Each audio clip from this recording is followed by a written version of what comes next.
Hello guys, ఈరోజు మనం ఏఎంవిలో ఉన్న లవ్ లబానాన్ని స్టోర్కి వెళ్తున్నాం. అక్కడ సలం కటియా ట్రై చేస్తున్నా. ఆల్రెడీ నేను ఒకసారి తిన్నాను. ఈరోజు మళ్ళీ తినాలనిపించి వెళ్తున్నా. అది 4th ఫ్లోర్లో ఉంటుంది. ఈసారి మీరు కూడా పక్కా ట్రై చేయండి. ఇక్కడ సలం కటియా వాళ్ళ ఫేమస్ డిష్ అనమాట. ఇంకా డిఫరెంట్ ఫ్లేవర్స్ కూడా ఉన్నాయి. నేనైతే సలం కటియా పిస్టాషియో ప్లస్ బిస్కాఫ్ మిక్స్ తీసుకున్నాను. బేస్ మనకి కస్టర్డ్లా అనిపిస్తుంది, కేక్లా అనిపిస్తుంది, కొంచెం కోల్డ్గా కూడా ఉంటుంది.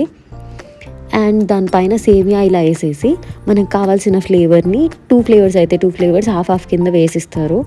చాలా బాగుంటుంది. అంటే నాట్ టూ ఓవర్ స్వీట్ అనమాట. మొత్తం బాక్స్ అంతా ఒకళ్ళే కంప్లీట్ చేసే అంత బాగుంటుంది. ఒకసారి ఆల్రెడీ ట్రై చేసిన ఫ్లేవరే మళ్ళీ ట్రై చేయాలనుకున్నాను. బికాజ్ ఇంకొక ఫ్లేవర్ నాకు తినాలని కూడా అనిపించలేదు. ఒక్కసారి ఇలా డిగ్ చేసి తింటే చాలా బాగుంది. ఇది కునాఫాలా కాదు, కొంచెం డిఫరెంట్గా చాలా బాగుంది. How is it? సూపర్ అంట. మీరు కూడా పక్కా ట్రై చేయండి.